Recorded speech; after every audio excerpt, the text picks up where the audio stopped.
Interessante. Diz que tem gente, não sei quem é o autor, mas que tem gente que faz a vida acontecer. Tem gente que vê a vida acontecer. E tem outros que no final da vida perguntam o que aconteceu. Então eu me sinto aqui muito feliz de estar nessa mesa com essas pessoas que fazem parte da nossa história, né, especialmente aqui de Goiás, e de certa forma todos envolvidos também com a questão da saúde. Então, tem gente que às vezes é fã de atores, né, de cantores. Eu digo para vocês que eu sou fã do Pinheiro Salles, né? Eu sou fã dele desde quando eu conheci. E também a Olívia, né, na época de 2008, quando o COREN, o Conselho de Enfermagem daqui de Goiás, era antidemocrático. Então, em 2008 para cá, ele passou a ser um conselho mais democrático. E foi lá que eu conheci muito a luta, né, da enfermeira Olívia, ajudando nesse processo. Também, né, a Albineia, além da Ivanilde, que sempre falou, né, dela. E aí eu tenho assim, muita admiração também por essa pessoa, por ela ser uma médica e estar nessas lutas, né, por direitos sociais. Então, assim, não é muito comum na categoria médica as pessoas se envolverem, né, com a luta, com a vida, né, principalmente dos mais empobrecidos. Então, nós colocamos lá atrás o nome, né, de várias pessoas que foram lutadores da saúde, que deram sangue pela saúde. Aí nós íamos colocar também dos vivos, mas só que ela falando não, os vivos nós podemos chamar, está aqui com a gente hoje, tá bom? Pinheiro Salles, Albineia e Olívia Vieira. E nós precisamos aproveitar muito a fala dessas pessoas. Muito obrigada. E concordando com a companheira Irani, eu gostaria de estar construindo um percurso aqui na mesa, começando com a Olívia, depois passando para a Albineia e logo em seguida com o Pinheiros, uma intervenção de 15 minutos para cada. Aí a gente abre as inscrições e logo em seguida a gente vai para as considerações. E é um momento assim que eu digo para vocês que eu fico muito emocionado, porque a gente vai ouvindo as histórias. Eu sou um dos diretores mais novos nessa composição dessa gestão, e ser acolhido da forma que eu fui acolhido pela diretoria, pelos diretores que já se faz a luta no Centro de Saúde, e dentro deste 8º congresso, que vale deixar registrado que é o primeiro congresso do Centro de Saúde dentro da sede recreativa e da sede administrativa do sindicato. E desses 16 membros dessa diretoria atual, 4 deles já experimentaram já a presidência deste sindicato. E pensando assim, as experiências devem ser compartilhadas para o bem da construção coletiva. Assim eu passo a palavra para a enfermeira Olívia. Bom, eu quero dizer bom dia a todos e a todas. Cumprimento a mesa na pessoa do Pinheiro Salles e registro o meu reconhecimento e a minha admiração pela trajetória de luta dele. Eu pensei como eu poderia em 15 minutos falar de décadas e décadas de lutas. Mas eu vou tentar estrategicamente aqui sistematizar minha fala em 3 momentos. Um momento antes do SUS, um outro momento depois do SUS e um momento atual, que nós estamos vivendo após o segundo golpe.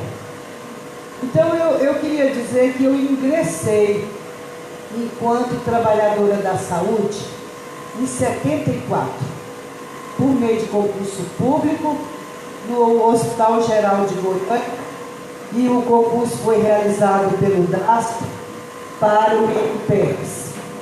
Imagina. Trabalhei no HGG como auxiliar de 74 a 82 e como auxiliar, e de 82 a 91, quando o Hospital Geral de Goiânia fechou, 5 de dezembro, eu trabalhei como enfermeira. Mas eu estou aqui vendo que o mais interessante não é a trajetória profissional, é a trajetória que eu sou enfermeira, a trajetória do cuidar das pessoas. O cuidado especificamente, que é a identidade do profissional de enfermagem. Eu entendo que o objetivo primeiro de vocês seria um relato de experiência de lutas pelo que trata o tema do Congresso: luta pela democracia, luta pelos direitos, dignidade do trabalhador. Eu diria para vocês que na época de 74, o Pinheiro está aqui e sabe disso, era um momento muito difícil, porque em 63 o movimento social estava em ascensão. Eu era estudante secundarista e participei de algumas atividades em 63 e tinha uma pauta unificada, a pauta das reformas, as reformas no ensino, reforma agrária e também o movimento de reforma sanitária já estava naquele momento. E em seguida, em 64, veio o golpe militar e a partir daí nós passamos a viver uma situação extremamente de exceção, o fim daquele processo e os movimentos, uma intervenção forte dos militares nos movimentos sociais, e os movimentos sociais, intervenção em sindicatos, intervenção na UNE, intervenção e também intervenção no movimento estudantil, e as lideranças não eram, eu não falo que eram presas, eu falo que eram sequestradas e torturadas, e muitas delas mortas. Esse era o cenário daquele momento, que foi esse período do golpe militar. E a saúde, por outro lado, nós tínhamos o EPS, o INAMPS, e o INAMPS só prestava assistência médica, hospitalar, exame de laboratório, ambulatorial, para quem tinha carteira assinada. As outras pessoas que não estavam nessa condição era tratado como indigente. Essa era a realidade do sistema de saúde na época. E por isso havia uma crítica muito grande do movimento, que surgiu o movimento de reforma sanitária, da crise sanitária, da dicotomia entre a assistência médica e a assistência em saúde pública, e por isso o Ministério Público era meramente, tinha algum serviço, ele tinha um departamento de assistência a combate a endemias rural, e quase que resumia nisso, não tinha política de saúde naquele período. E depois nós tivemos e tinha tido a Conferência Nacional de Saúde em 2063, a terceira conferência. Essa conferência, ela focou no atendimento, na atenção à saúde, já algo defendido naquele momento pela movimento de reforma sanitária. E assim, mas não foi em frente, inclusive o movimento de reforma sanitária, em função do golpe, e assim que os militares assumiram, eles, no primeiro momento, eles queriam passar tipo um pó de arroz para enganar o povo, como se eles estivessem atendendo aquela pauta unificada que deu aquela ascensão no movimento social. Então eles já falavam que era necessário unificar o Ministério da Saúde com o INAMPS. Aí desmembrou o INPS, que deu o INSS, e o INAMPS, que ficou assistência à saúde, e também fortaleceu algumas outras ações no Ministério da Saúde, futuramente com a junção desse Departamento Rural de Prevenção e Endemia a outras ações, criando aí a SUCAM. Então veio um processo assim, mas um processo que prevalecia a exclusão da grande maioria do usuário de saúde, porque era exatamente esse sistema funciona, não havia um sistema de saúde nem política de saúde. Bom, em 74 eu tive, Pinheiro, uma experiência que eu me recordo dela até hoje. 75, que veio a I5. Então, em 75, mais de 100 auxiliares de enfermagem foram demitidas no HGG sem justa causa. E nós não conformamos com aquilo e tentamos criar um movimento pela reintegração daquelas auxiliares. E havia o NAT, mas as entidades naquela ocasião se tornaram entidades assistencialistas e não era entidade de luta, até porque muita tinha passado, as de luta tinha tido intervenção e as outras já tinha, de certa forma, já estava reproduzindo a política do governo. Então a UNAT não ia realizar um congresso em Goiânia. Eu fui participar da comissão de organização do congresso, mais 3 colegas do HGG e tinha mais 3 pessoas que a gente não conhecia. E nós queríamos que a UNAT soltasse uma nota reivindicando a reintegração das auxiliares de enfermagem. E depois também nós, comissão organizadora, que era do HGG, colocamos uma Assembleia Geral para discutir, em 75, para discutir com essa categoria. E numa das reuniões de organização do Congresso, quando eu desci do prédio e fomos para o ponto de ônibus, algumas colegas já tinham embarcado, e estava eu e a Florisa. Às vezes vocês conhecem a Florisa. Estava eu e a Florisa no ponto de ônibus. De repente eu fui sequestrada. Me levaram para a Polícia Federal, me fizeram muito, jogavam luz forte, ameaçavam enfiar agulha na minha unha, porque primeiro queria que desmarcasse a Assembleia Geral convocada. E se não desmarcasse, ia ter bomba lá no auditório do HGG. Era necessário transformar aquilo lá em uma atividade técnica científica. E que era para eu desistir da comissão organizadora do Congresso da UNAT. E se eu não fizesse isso, eles não me liberariam mais. A Florisa correu e viu e correu atrás de pessoas para tentar me retirar da federal. Depois de 24 horas, o Henrique Santilo, na época, que defendia naquela época, era um democrata, conseguiu que eu saísse daquele lugar.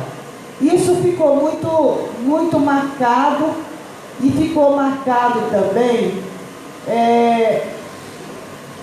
a forma da denúncia. Ou aqueles membros da UNAT era pedor, ou alguém da própria categoria, a menina dizendo, alguém infiltrado na categoria havia me denunciado naquele momento. Então, a experiência nesse período da luta foi muito marcada pelo autoritarismo. E no local de trabalho não era diferente.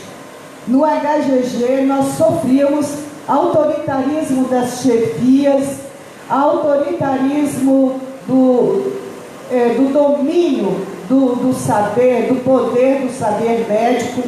Era uma figura extremamente autoritária pelo domínio do poder do saber.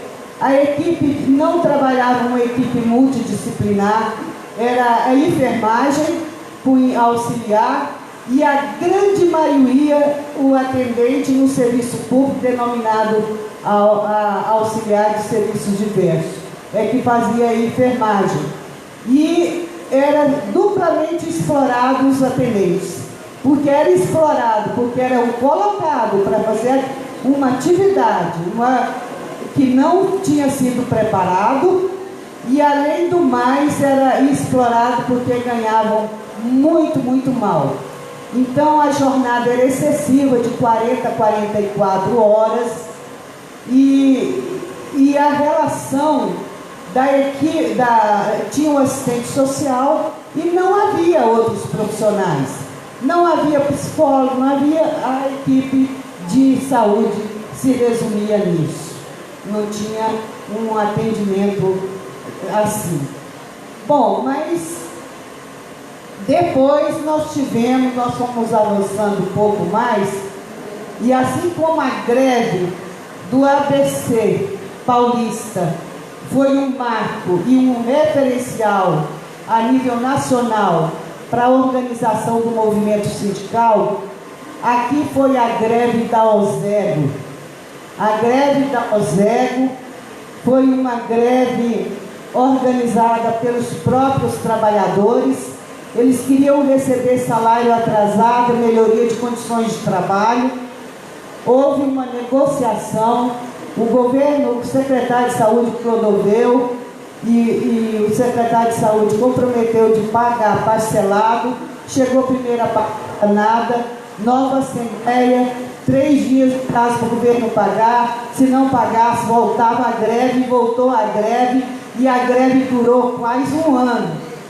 E teve mais de 242 pessoas demitidas na ocasião. Então, e por fim, acampado lá em frente ao palácio, nós ficamos lá, e eles criaram um movimento, o MIX. Esse movimento conseguiu o apoio da sociedade, porque eles incorporaram as bandeiras do movimento de reforma sanitária. Então aí a sociedade, os movimentos estudantis, outros movimentos sociais, ficavam acampados em frente ao palácio. Por fim, foi uma greve vitoriosa. Conseguiu receber o pagamento do salário atrasado, reintegrar. Apenas o Neilton, que era um médico que deixou de ser diretor para assumir a frente do movimento, eles não aceitaram reintegrar. Entrou na justiça só depois de 2 anos, recebeu seus direitos. Então essa greve foi um marco, porque impulsionou os movimentos sociais, impulsionou o movimento sindical. E a nível nacional, o Pinheiro vai falar de outros movimentos que eu não vou falar, para eu não... as diretas já, o movimento contra a caristia e tantos outros movimentos nacionais, as mulheres que tinham filhos desaparecidos, os esposos presos, as mães que começaram o movimento pela anistia. Foram as mulheres. O da caristia foram as mulheres.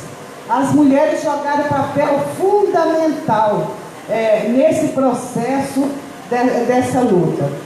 Bom, gente, então, eu sei que o meu tempo é muito pouco, eu quero dizer que aí veio uma fase de uma sessão do movimento social, vários movimentos foram surgindo, reforma sanitária, movimento no campo, reforma agrária, movimento contra a caristia, veio o movimento de valorização do pessoal de enfermagem, era um movimento nacional, o movimento participação pela democratização da Associação Brasileira de Enfermagem, e surgindo o movimento estudantil que queria resgatar a UNE. O servidor público não podia sindicalizar, não podia fazer greve. criando várias associações. A exemplo da ASO, vocês lembram da ASO? A ASO, a CEPS, o CPG, muitas associações, porque o servidor público era proibido de sindicalizar. Depois, mas mesmo assim havia os movimentos do servidor público federal, estadual, quando teve a greve da OSEG.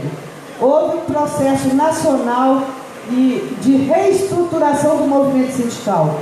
O movimento sindical da enfermagem, que aí começou a reorganizar o sindicato de categoria. Aqui em Goiás, a Devina está ali.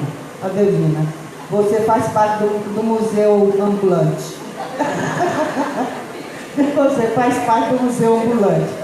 Então, nós criamos a PEG, que tinha, os sindicatos eram atrelados às regras do Ministério do Trabalho. Não havia autonomia nem liberdade de organização sindical.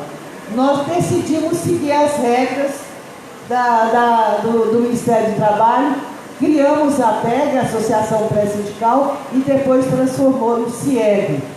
E assim começou toda uma movimentação para transformar essas associações de servidor público em sindicato. A exemplo aqui, da ASO, que transformou no Sindsaúde, da CEPES, que se transformou no Sindfesp. E as mulheres não ficaram paradas. O movimento de mulheres começou a organizar suas entidades, surgiu o CPM, surgiu vários grupos de mulheres. Bom, então o movimento de reforma sanitária ganhou muita força com a SEB, com o Abraço, que ajudou na formulação e formatação de um projeto que nós conseguimos na 8ª Conferência Nacional de Saúde ser aprovada, que deu origem o SUS na Constituição. E já tinha tido uma conquista, que era, e já estava na conquista, luta pela uma Assembleia Nacional Constituinte, o Pinheiro fala disso, mas foi uma grande vitória que nós conseguimos na 8ª Conferência de Saúde aprovar o SUS. E se tornou uma emenda popular e levamos para a Constituição, e a partir daí nós começamos a estruturar o SUS. Era um período muito bom, era muito gratificante e feliz, porque a gente estava avançando, com um movimento popular organizado. Agora, naquele período, com todas as dificuldades ditatoriais, os movimentos tinham sua estratégia e tática. Se vocês vão fazer um plano, viu, Mauro?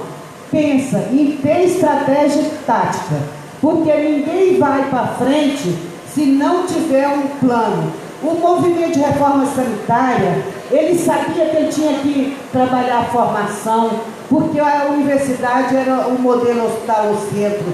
Ele teve vários cursos de saúde pública aqui em Goiás, convênio da OSEG com a Fiocruz, e pensava também que era preciso ter uma formatação daquilo que era o desejo da sociedade, dos movimentos sociais, uma formatação em projeto. Então, criou a associação do sanitarista. Então, tinha todo, porque sabia que isso é ajudar a ganhar a mente e o coração da sociedade. Era conseguir apresentar um projeto. Era sair daquele momento apenas crítico.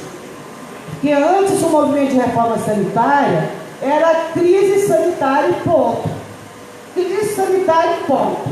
E nós temos muitas assim.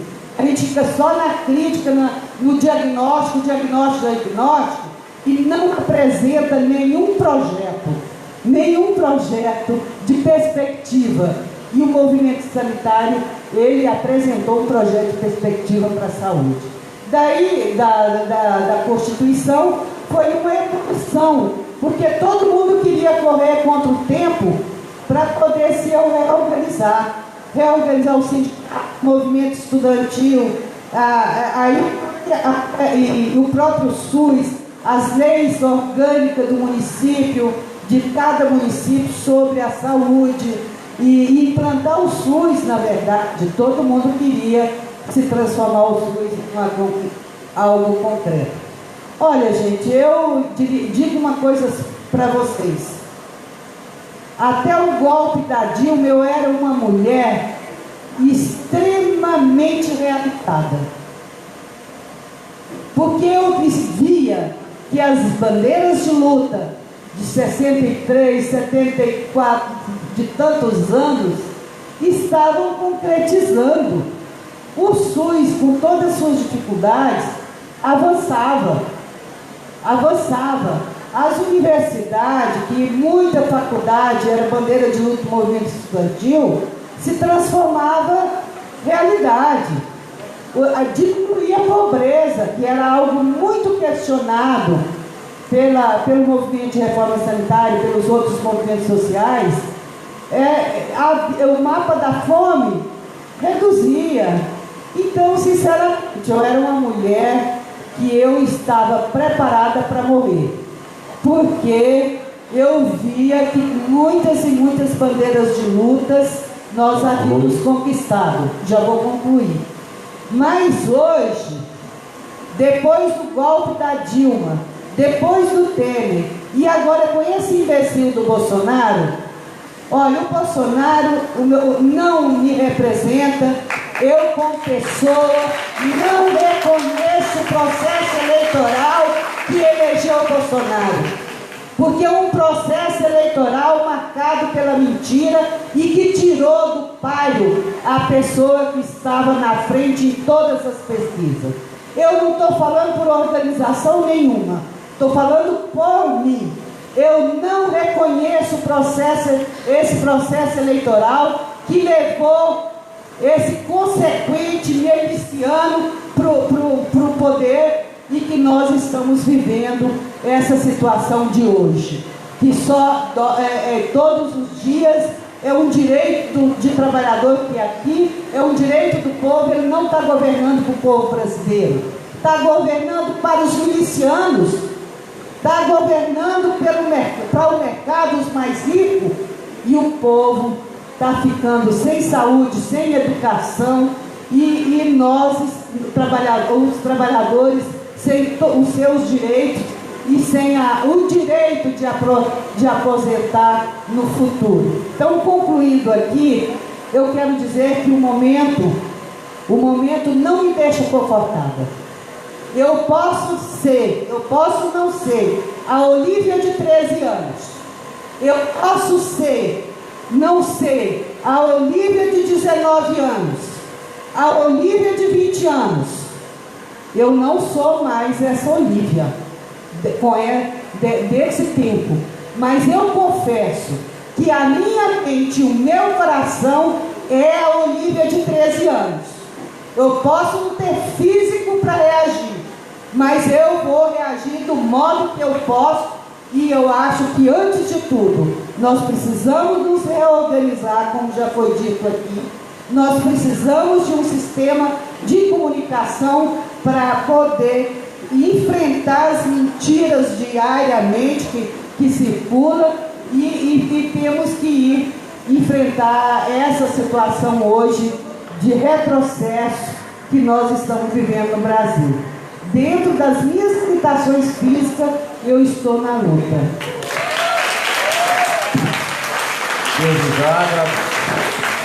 Silvia, diante dessa bela exposição,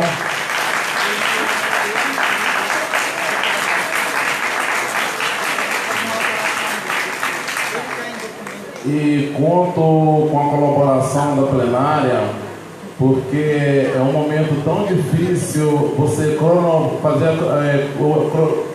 marcar o tempo da experiência, né, da vivência. Então, desde já eu peço a colaboração da plenária para que a gente possa continuar nessa mesa, e com resistência de cada companheiro e cada companheira, eu passo aqui introduzindo a Albinéia Plas, com a palavra. Tá bom. Os idosos, né, por exemplo, eu gostaria de levantar. Levanta! Não sei se eu vou conseguir. Vou tentar então. Na verdade,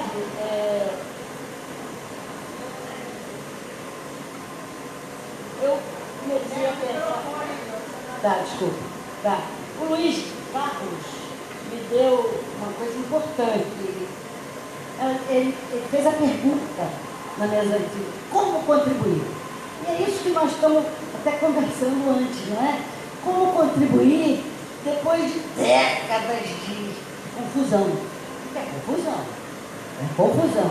Ainda estamos na confusão, não é? E a segunda coisa que eu tentei sistematizar, integrando todos os tempos e temas de que eu vivi.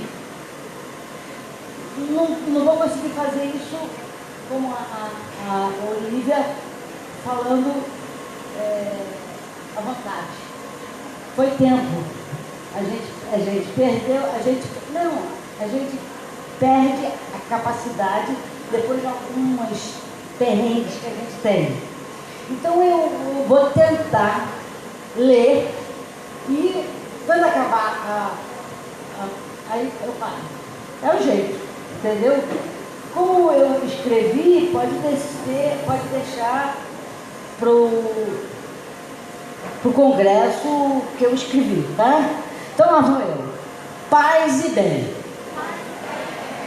É assim que eu inicio com a saudação do jornalista Mauro Lopes, que no blog e na Post-TV 247, em cada manhã, me acorda.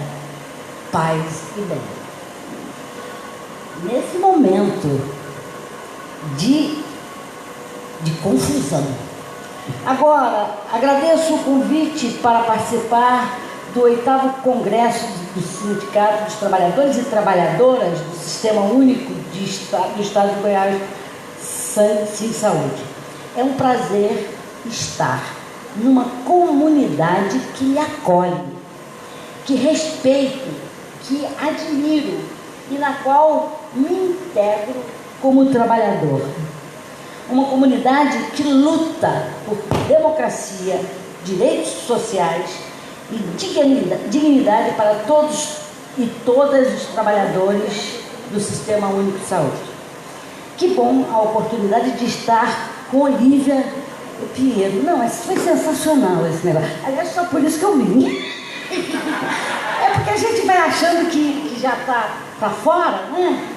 Então, não adianta, né? Parece, mas o testemunho da gente vivo tem importância, como todos os testemunhos, dos mártires, que foram muitos. Bom, minha trajetória é uma nota só. É também uma trajetória em dó menor. Em dó menor, nas zonas rurais, a nota só se concretizou através dos desejos de transformação que sonhávamos e ainda sonhamos. Através das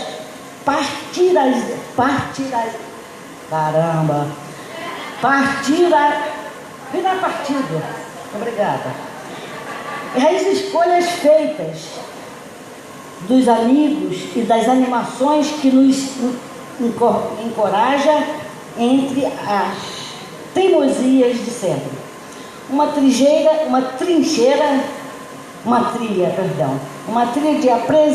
de aprendizagem, de erros, reflexões, correções e novas aprendizagens. Num círculo de vida cheio de ventura. É o que você falou. A gente podia morrer já. e muita gratuidade entre as pessoas com quem a gente conviveu. Você mandou tanta coisa que eu escrevi, então eu vou cortar metade, tudo, porque não precisa. É o meu nome, todo mundo sabe, ou não, Albinéia. Agora é importante,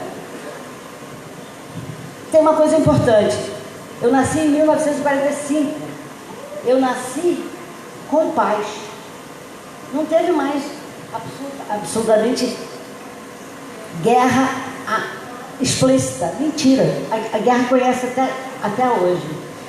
Bom, eu herdei da minha mãe o gosto da cultura e do meu pai o da política. Eu casei logo como ginecologista. Eu tive 3 filhos, isso é muito importante. Joana, Irene e Miriam. E 2 filhos, Cláudio e Pedro, que me presentearam com 7 netas, Luísa, Natália, Letícia está aqui, Clara, Laura e Beatriz, e Tereza, e com 2 netos, Gustavo e Martim. Vivo Albinéia, mulher, médica, feminista, petista e idosa, ainda heterossexual,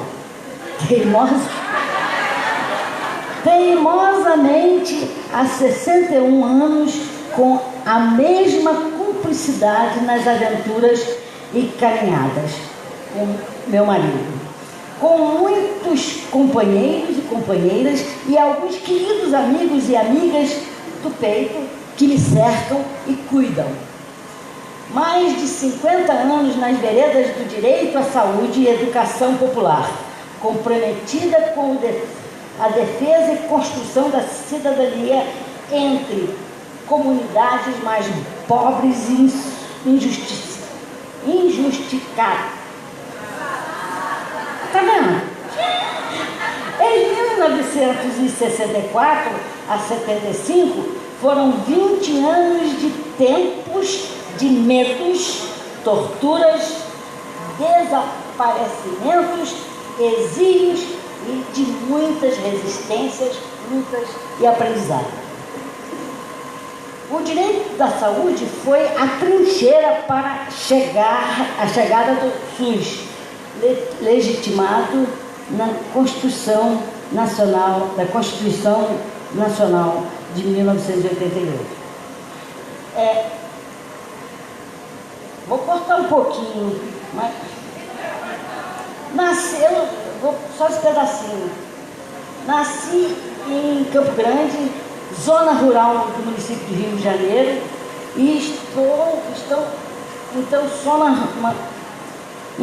zona rural. Testemunhou meus pais participarem da fundação do grupo de teatro amador, Teatro Rural do Estudante, em 52. Meu primeiro engajamento, esse que tem, acho que é importante, meu primeiro engajamento foi através da Academia de Artes e Músicas da minha mãe, de Nerva Leite Plaza. Deste modo, aos 7 anos, envolvi com a área da cultura e me engajei. Não tem jeito, porque não é só falar, tem que fazer as coisas, né? Então eu fiz muita bobagem, muitas pecinhas de teatro, essas coisas que a gente faz, né? Mas o que é importante é que foi o Pascoal Carlos Magno que influenciou o grupo, preconizando o seguinte: um teatro para todas as pessoas, independente da classe social a qual pertencem. Isso dá uma trilha, né? Foi o Pascoal que falou, não sou eu. Mas é a trilha do teatro rural. O social e o político são concepções envolvidas com o teatro rural de estudantes. desde o início, e o processo culminou na construção de um teatro de arena, que ainda existe, uma lona cultural, e essas histórias em Campo Grande começaram a linearem-se no contexto da modernidade dos anos 50. Essas histórias são muito compridas.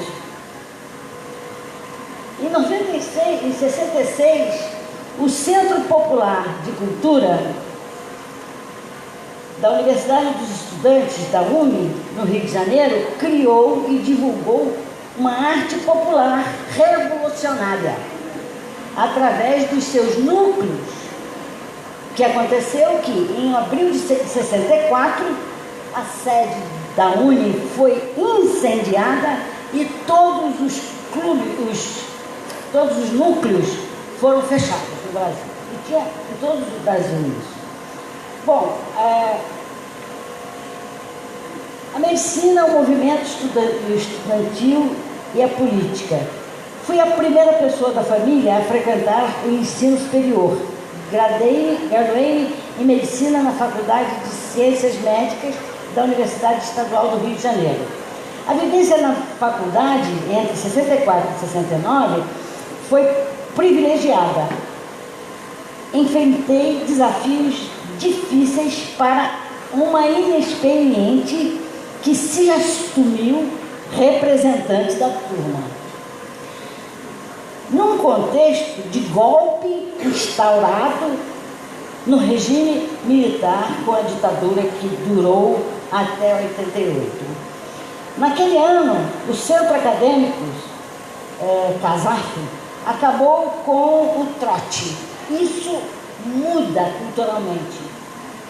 Acabamos com o trote e o Centro Acadêmico realizou a primeira semana dos calouros, com atividades culturais e acolhimento. Naquela semana ocorreu o incêndio da UNE.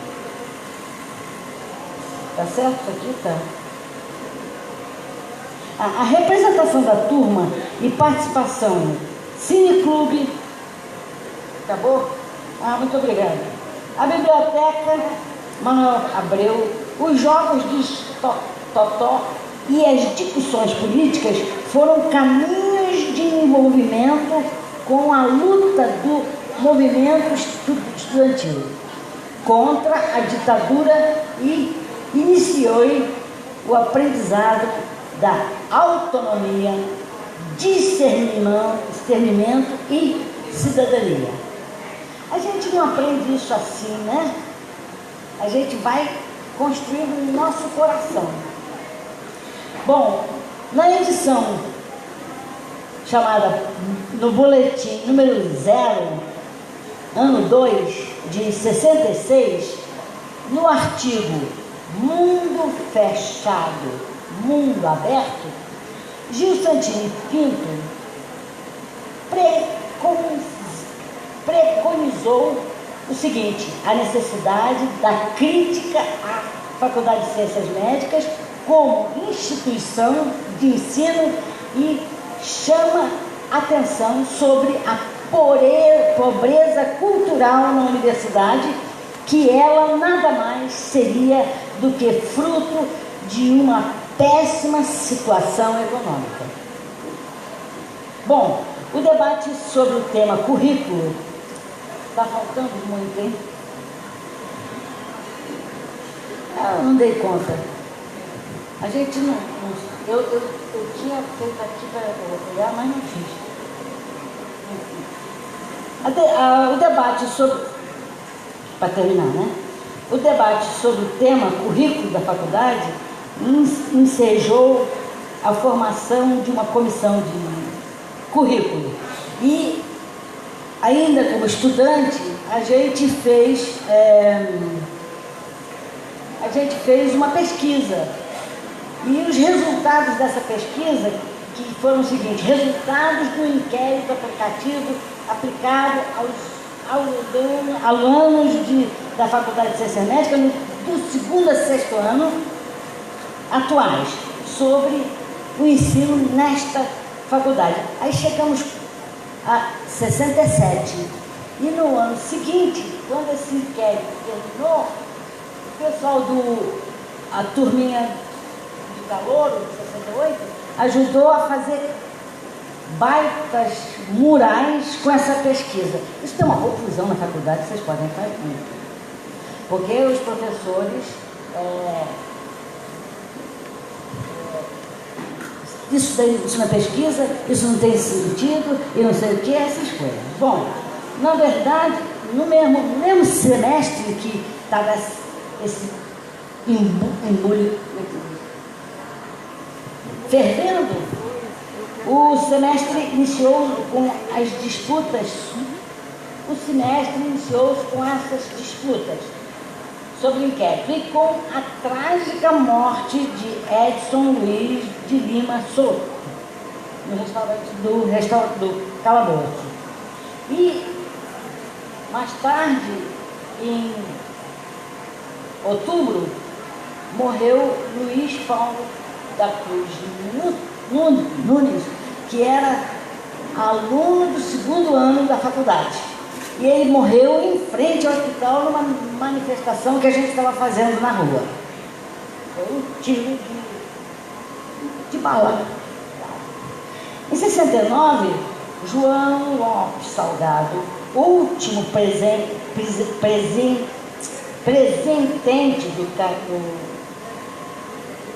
dos CASAF, já estava na clandestinidade e arriscou-se não estar presente na Igreja dos Dominicanos, no Leme, em nosso casamento. 10 anos depois, nos reconhecemos e, muito recentemente, agora em outubro de 2001, eu vi um vídeo com ele. É um prazer rever essas pessoas, era muito doido, né? Por carta para o pesquisador que fez o que aconteceu na faculdade durante aquele período, um rapaz 3 anos depois da gente, chamado Fábio da Flon, ele escreveu uma carta para o Salgado, que estava ali na França, e na carta ela escreveu, isso só fala do Salgado, né? A história da Faculdade de Ciências Médicas deve dizer que foi um dos movimentos mais importantes que já conheci, marcado por uma grande autenticidade. Foi um exemplo de movimento de base. E tudo era muito sério, com as pessoas acreditando nas coisas, porque, em geral, eram elas que praticaram as coisas. Uma experiência a ser estudada e contada. O Fábio contou e teve livros. Bom, o centro acadêmico só foi reaberto em 79. Eu acho que eu não vou ter tempo. Não dá. Eu vou parando porque só citar que daí eu fui para Parintins, num campus da Universidade Federal, era campus avançado, e lá eu tive o privilégio de conviver com o pessoal da Fundação de CESP, que teoricamente todo mundo arrebentava com isso. E, no entanto, foi a Fundação de CESP que me ensinou a prática que ninguém ensinava na faculdade, né? Bom, na outra parte, a gente foi ficar 2 anos não vai dar. No segundo momento, eu e meu marido fomos para Anchieta, no interior do Espírito Santo, num movimento chamado Movimento Desenvolvimento de Anchieta e do Espírito Santo, chamado MEPES, que trabalhava com escolas famílias. E ainda tem, aqui em Orizona, se criou uma dessas escolas. Bom, depois em Parintins, depois de Anchieta, foi tempo de ir para Séries. Bom, aí eu digo que eu feliz na comunidade, apesar da maior ditadura do mundo, porque a gente fazia tudo o contrário. Tudo o contrário.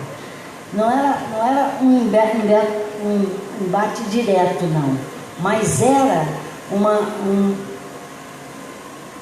educação popular que a gente dizia conscientização, e a gente transformar pela conscientização do povo. Bom, um pouco exagerado, mas a gente achava isso. Outra coisa, depois disso, de Séries, tem a historinha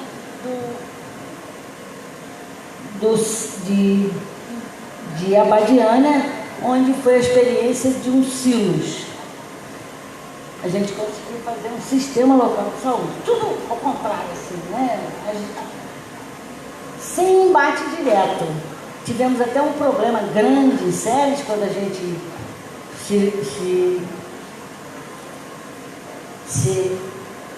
teve uma campanha de eleição, e a gente resolveu fazer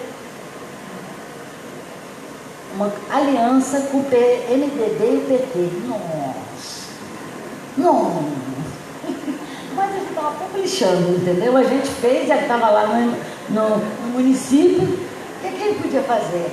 O máximo que podia ser é fazer o que eles fizeram com a Heloísa, a Erundina, pelo pessoal que mandaram embora. Fazer o quê, né? Bom, e assim eu vou chegando por aqui, porque eu não cheguei ainda no feminismo, que foi em Goiânia. E é uma história muito simpática, é mais o que fazer. O tempo não tem, né? Que pena, porque o tempo está sendo desafiador para nós. Gostaria de estar agora ouvindo Pinheiro Salles, obrigado aí, Albinéia Plas. E você vê agora, nós ouvimos os meninos, agora vamos ouvir os meninos. Um grande homem, com você, Pinheiro.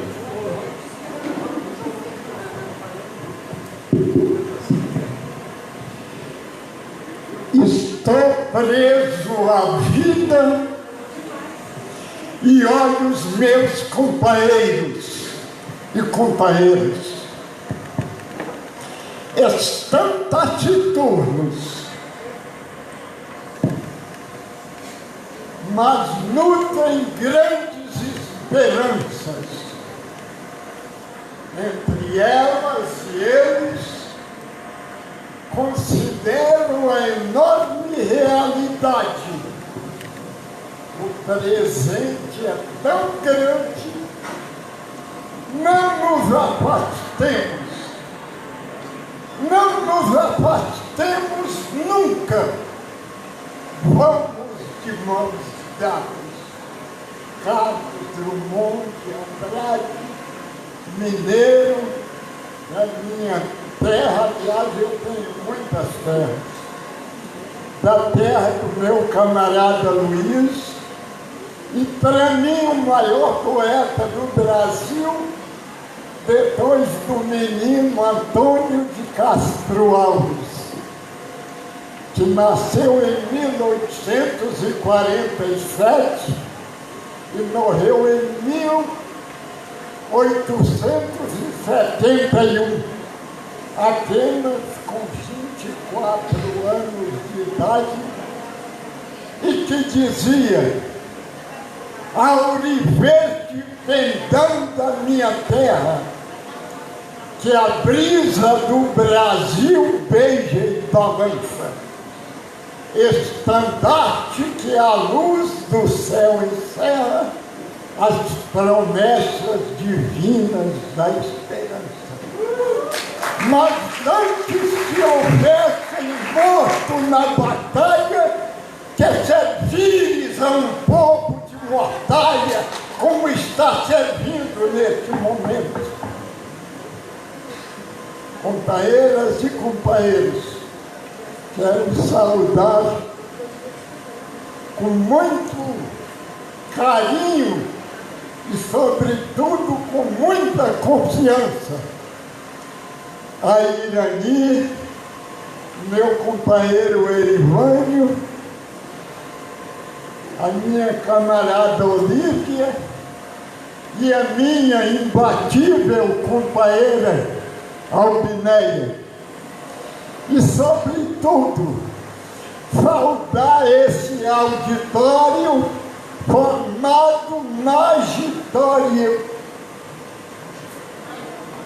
majoritariamente por mulheres.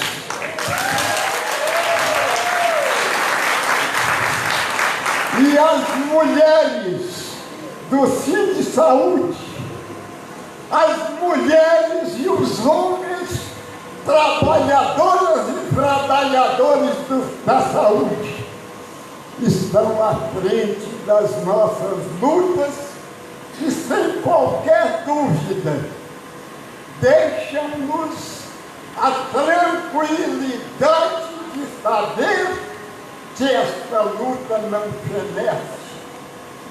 Essa luta não tem tréguas, não permite a omissão nem o silêncio, porque essa luta por melhores condições de saúde é a luta pela libertação da classe trabalhadora, é a luta pela transformação da realidade brasileira, é a luta contra a mentira, contra a taqueação, as ameaças e os crimes de Bolsonaro, dos seus filhos, dos ministros seus e dos seus seguidores. Nós estamos juntos de mãos dadas, não nos curvaremos jamais, não nos curvamos durante a ditadura do Estado Novo de 1937 a 1945. Não nos curvamos durante o governo dos generais nazifascistas que governaram esse país para defender os interesses dos latifundiários, dos grandes empresários, do imperialismo norte-americano, do capital financeiro e de todos aqueles que tentam nos transformar em massa de manobra e tentam nos silenciar. Tenho 82 anos de idade.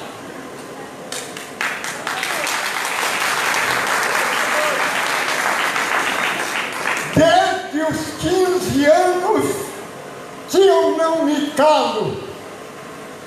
Desde os 15 anos que, de forma correta ou equivocada, eu tento participar de todas as lutas dos oprimidos e explorados desse país. Participei das lutas do movimento estudantil secundarista.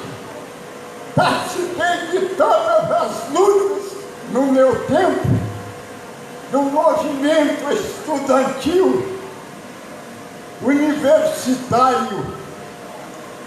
Tentei e participei de alguma maneira das lutas dos trabalhadores rurais, dos assalariados rurais, dos trabalhadores rurais sem terra.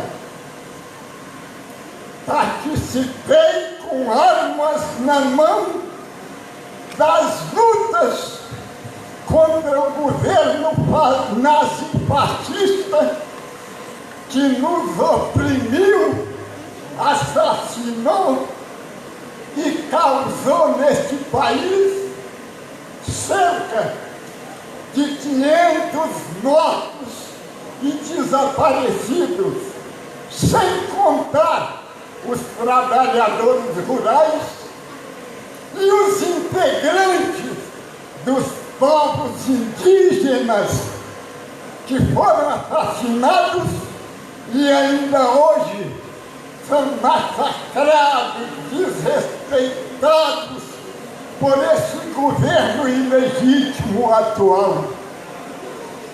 Não vou especificar particularidades das lutas de que participei e me sinto suficientemente contemplado com aquilo que trouxe aqui a Olívia e aquilo que trouxe aqui a Albinéia. E se vocês, contaeiras e contaeiros, fizerem uma investigação maior, verificarão que em cada tonalidade da nossa voz existe a rebeldia revolucionária daqueles que defendem uma transformação radical da sociedade e a construção da definitiva libertação da classe trabalhadora com a construção do socialismo no Brasil e no mundo. Trago aqui um livrinho que tem o título 1964, Golpe e Ditadura. Teve seu primeiro lançamento, tem um pouco mais de 2 semanas. Já tivemos outros lançamentos e vamos fazer em Porto Alegre no próximo dia 12 de dezembro. E por que 12 de dezembro?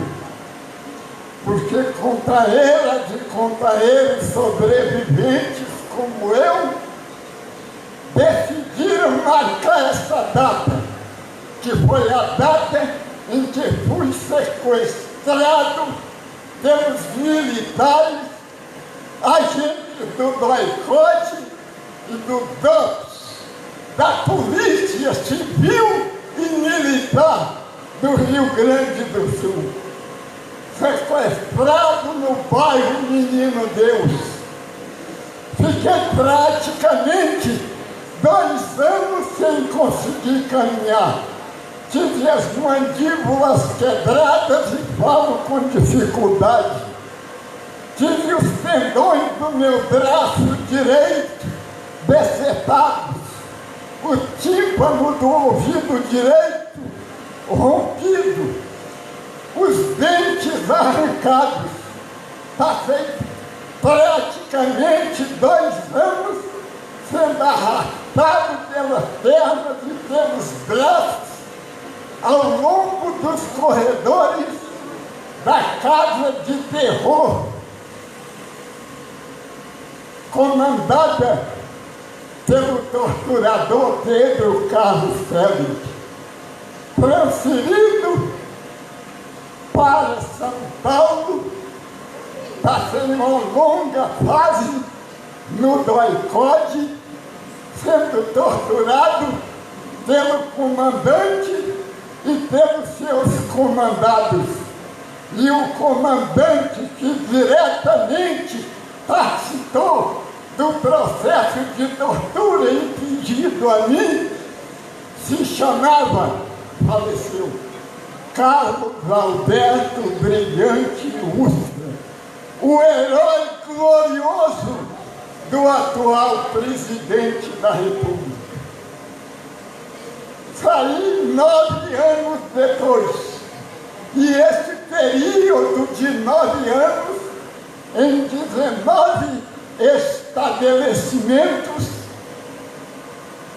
não tive tempo para dormir, porque mais do que nunca a nossa luta se justificava.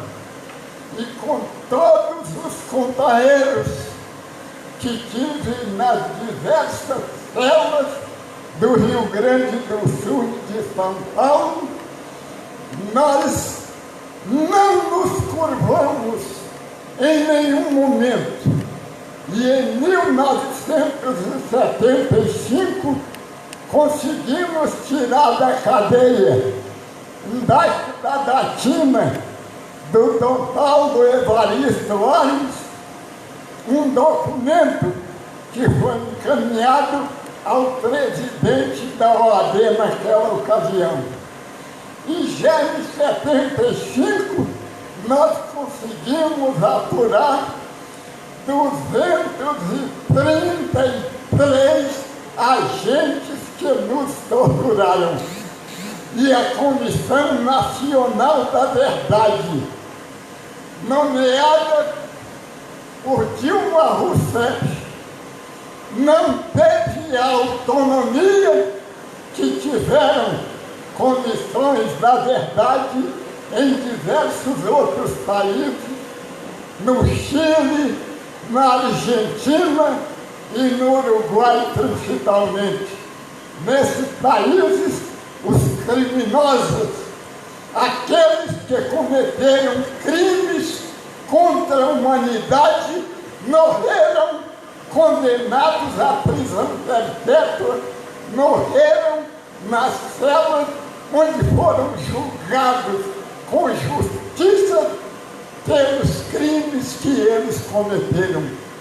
Aqui no Brasil, a Comissão Nacional da Verdade, coordenada por pessoas íntegras, sérias, comprometidas com a democracia, com a justiça, sobretudo a justiça de transição e a construção de uma sociedade verdadeiramente democrática.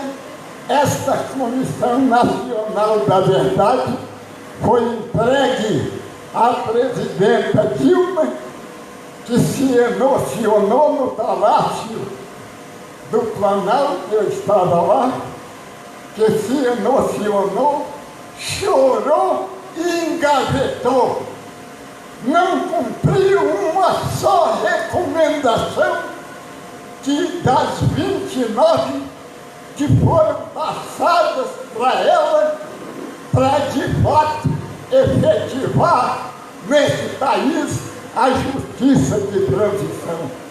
Não sei se essas recomendações, se o relatório final da Comissão Nacional da Verdade, que teve o meu depoimento editado como livro, editado na Alemanha e na Suíça, entregue ao vice-presidente em Genebra da Comissão de Direitos Humanos da ONU.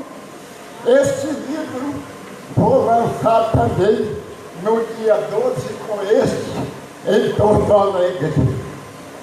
E nós sabemos que a impunidade neste país contribuiu para o predomínio da ignorância, que faz das pessoas massa de manobra, que não tem contribuído para que cada um e cada uma de nós seja de fato agente da história, pessoas livres e independentes, com condições irrestritas para dar a sua contribuição a classe trabalhadora do Brasil e do mundo. E quero concluir dizendo, a Olívia falou de greves, a Albinéia também. E greves são instrumentos de extrema importância para a nossa classe. Não é que nós queiramos greve, não. É porque é um recurso que tem que ser utilizado para a gente combinar as táticas com a estratégia que está no nosso horizonte de forma indevassável e absoluta para a definitiva libertação das gerações futuras e a construção de uma sociedade sem classes, onde seja possível a paz, a justiça, a solidariedade e a fraternidade. E nós confiamos nesse futuro, porque estou certo de que ninguém pode aceitar o que está acontecendo aí, discriminando negros, pobres, brancos e negros, trabalhadoras e trabalhadores, pessoas que tenham uma opção sexual diversa dos nazifascistas que nos governam e que devem ter, no mínimo, a sua independência para agir de acordo com as suas convicções e com a sua posição diante do sexo, da vida e da sociedade em que a gente vive. Eu vou deixar aqui 5 livros com a Irani e com o Eivânio para fazer um sorteio. Eu não tinha como trazer livros para cada uma e cada um. Deixo 5 livros para que sejam sorteados. E um para a biblioteca do Sindicato dos Trabalhadores da Saúde no estado de Goiás. Viva a vida! Viva a democracia! Viva o socialismo!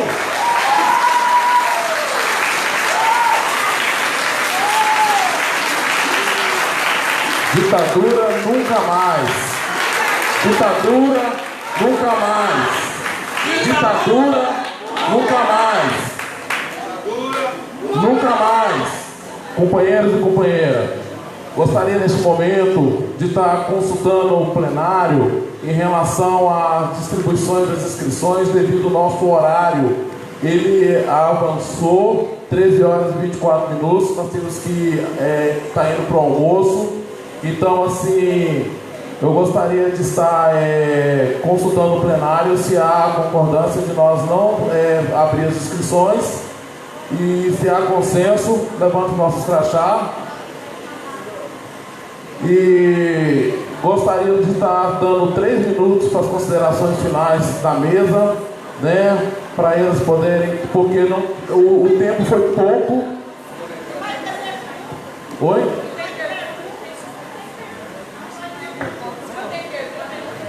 Tem alguma pergunta? Nós vamos para as considerações ou vai abrir inscrições?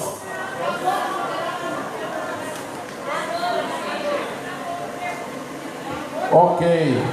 Obrigado aí pelas instruções, porque eu sou filhote na luta, viu, pessoal? Eu aceito. Apesar da estrutura, assim a gente faz essa mesa. Agradecendo o Pinheiros pela contribuição nesta mesa, a Olívia e a Albinéia. Isso, Plas. Assim vamos para o almoço e continuando com as nossas trocas de experiências.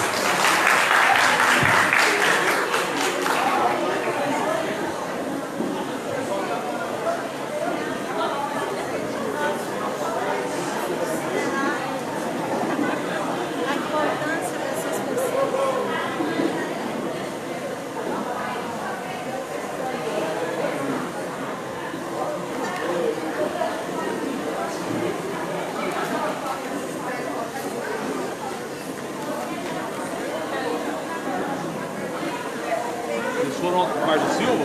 Fomos, rapaz. Hoje é aniversário da minha filha, rapaz.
Letícia, né, Letícia? Vamos sair fora.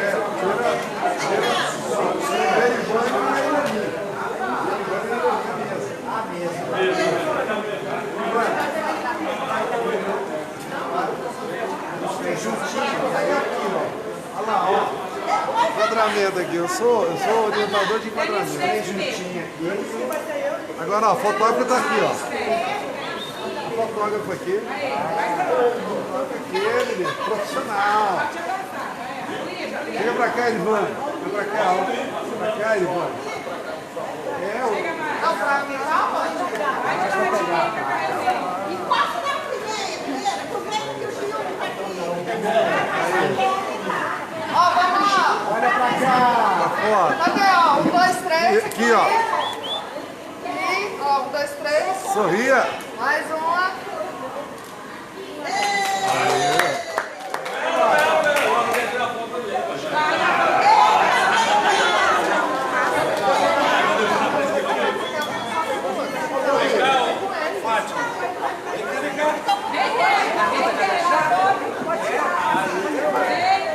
Vai lá também.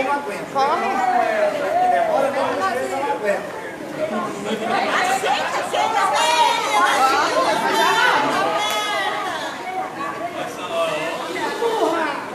Ó, 1, 2, 3.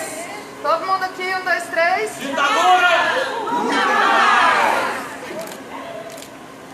Ótimo. Inocente.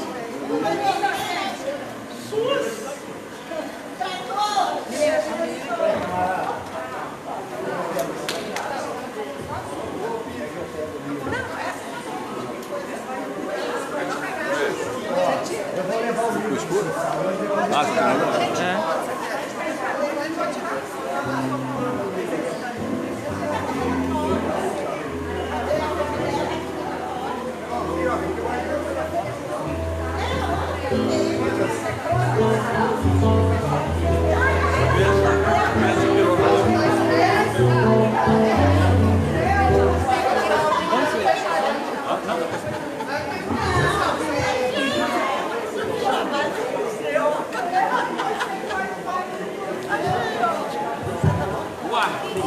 Você tem que andar com aquele dedão. Cadê aquele dedão?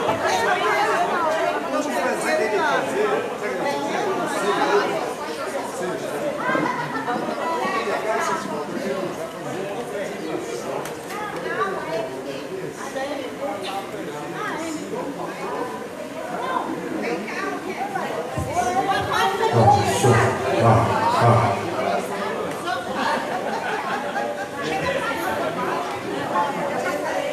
Ó, show.